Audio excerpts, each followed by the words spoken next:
Hello guys, welcome to Pakistani real reaction. तो कैसे हैं आप सब? उम्मीद है आप सब बढ़िया होंगे और मजे में होंगे। मेरा नाम है मुदस्सिर। मैं हूं वर्षा सुबह। आज की वीडियो का टाइटल है भारत का फॉरेक्स खजाना लबालब भर गया। भारत का फॉरेक्स रिजर्व इतना बड़ा है कि हफ्ते अंदर के भारत ने सारे रिकॉर्ड तोड़ दिए। 15 महीने के ऊंची स्तर पे भारत पहुंच गया।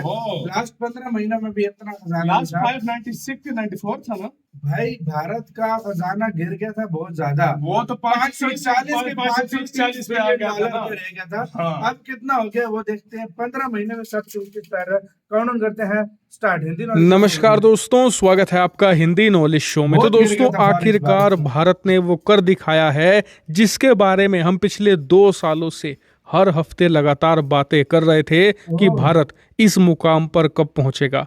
आखिरकार वो खुशखबरी आ चुकी है और भारत ने वो ऐतिहासिक ऊंचाइयां छू ली हैं जहां पर पहुंचने के लिए हम बहुत ही ज्यादा डेस्परेट थे। और सबसे ज्यादा अमेजिंग बात हमारे लिए ये है कि भारत ने ये मुकाम ऐसे वक्त में छुआ है जब दुनिया के बड़े और ताकतवर देश आर्थिक मंदी की गोद में समा रहे हैं। जर्मनी जैसा देश दूसरे विश्व युद्ध के बाद इस साल 2023 में आर्थिक मंदी में जा चुका है। अमेरिका, ब्रिटेन, फ्रांस आर्थिक मंदी की कगार पर खड़े हैं।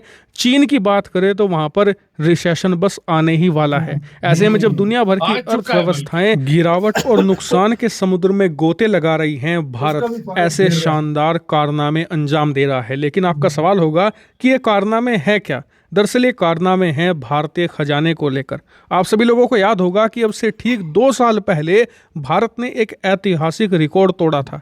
रिकॉर्ड ये कि भारत का खजाना इतिहास में पहली बार 630 बिलियन डॉलर के मार्क को पार कर गया था। और उस समय भारत का खजाना दुनिया में चौथा सबसे विशालकाय था। हमने रूस, सऊदी अरेबिया जैसे देशों को हरा दिया था।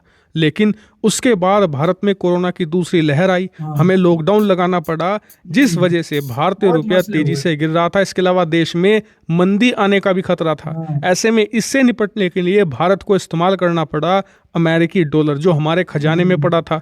जिस वजह से भारत का खजाना 1 साल के अंदर ही 100 बिलियन डॉलर से भी ज्यादा गिर गया था। और तभी से भारत कोशिशों में लगा हुआ था कि किसी भी तरीके से 600 बिलियन डॉलर का जो मार्क है उसे दोबारा फिर से छूना है, क्योंकि एक बहुत बड़ा साइकोलॉजिकल बैरियर होता है। वो कैसे और इससे क्या फायदा होता है? दरअसल इसका बड़ा फायदा ये होता है कि अगर हम 600 बिलियन डॉलर का मार्क दोबारा छू लेते हैं तो इससे दुनिया भर में ये संदेश जाएगा कि भारत की जो अर्थव्यवस्था है वो प्री कोविड लेवल पर दोबारा पहुंच चुकी है। और कोरोना काल में जो भी नुकसान हुआ है उससे हम लगभग पूरी तरीके से उबर चुके हैं। अब दुनिया भर में ये संदेश जाने से हमें क्या फायदा होगा, हमारी अर्थव्यवस्था कैसे इससे बेनिफिट करेगी, वो तो मैं आपको वीडियो के एंड में एक्सप्लेन करूंगा। लेकिन आपने देखा होगा कि पिछले 1.5 साल से भारत सरकार और रिजर्व बैंक ऑफ इंडिया जी तोड़ कोशिश कर रहे थे कि किसी भी तरीके से 600 बिलियन के पार जाया जाए। लेकिन पिछले 6 महीनों में हम करीबन 580 से लेकर 590 बिलियन के बीच में झूल रहे थे। कभी कभी तो हम 570 पर दोबारा गिर गए थे। लेकिन भारत तेजी से संभलता गया। और आपको जानकर खुशी होगी कि कल रात रिजर्व बैंक ऑफ इंडिया ने नए आंकड़े जारी करे हैं और ये आंकड़े आपका दिल खुश कर देंगे। दरअसल रिजर्व बैंक ऑफ इंडिया के आंकड़ों के अनुसार भारतीय खजाने ने दोबारा फिर से इतिहास रच दिया है। जी हां, हमारा खजाना दोबारा फिर से 600 बिलियन डॉलर के पार जा चुका है। और जो ये उछाल है ना, ये बहुत ही शानदार आई है, क्योंकि एक ही हफ्ते में भारत का खजाना लगभग 12.74 अरब डॉलर बढ़ा है।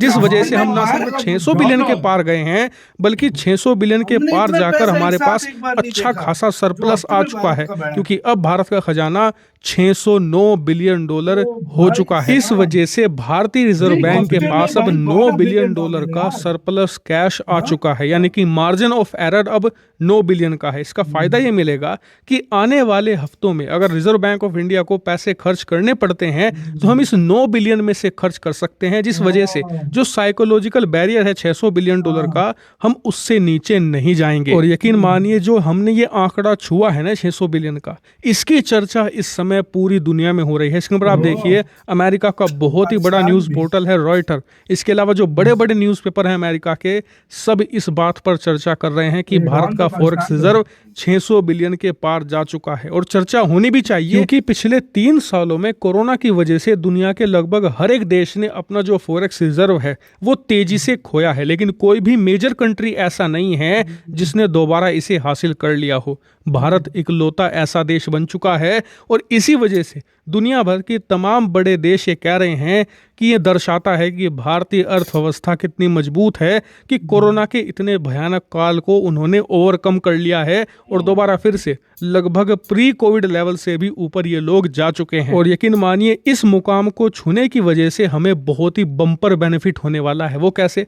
दरअसल 600 बिलियन डॉलर का जो साइकोलॉजिकल बैरियर है ना, इसका संदेश पूरी दुनिया में पहुंचा है, जिससे कि दुनिया भर के जो तमाम इन्वेस्टर हैं उनके बीच में ये बात गई है कि भारतीय अर्थव्यवस्था कितनी ज़्यादा स्ट्रोंग है। दूसरी बड़ी बात, 600 बिलियन डॉलर बहुत बड़ी रकम होती है। इससे जो तमाम निवेशक हैं उनके बीच में कॉन्फिडेंस भी आता है कि कल को अगर इस देश में कोई दिक्कत आ भी जाए तो ये देश उस दिक्कत से खुद ही निपट लेगा, क्योंकि इनके पास 600 बिलियन डॉलर कैश में पड़े हैं। इनकी अर्थव्यवस्था पूरी तरीके से बर्बाद नहीं होने वाली।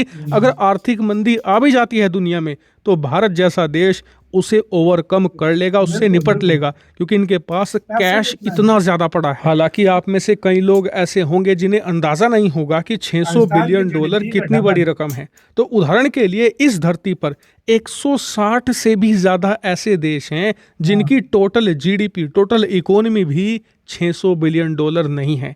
इतना भारत के पास कैश पड़ा हुआ है।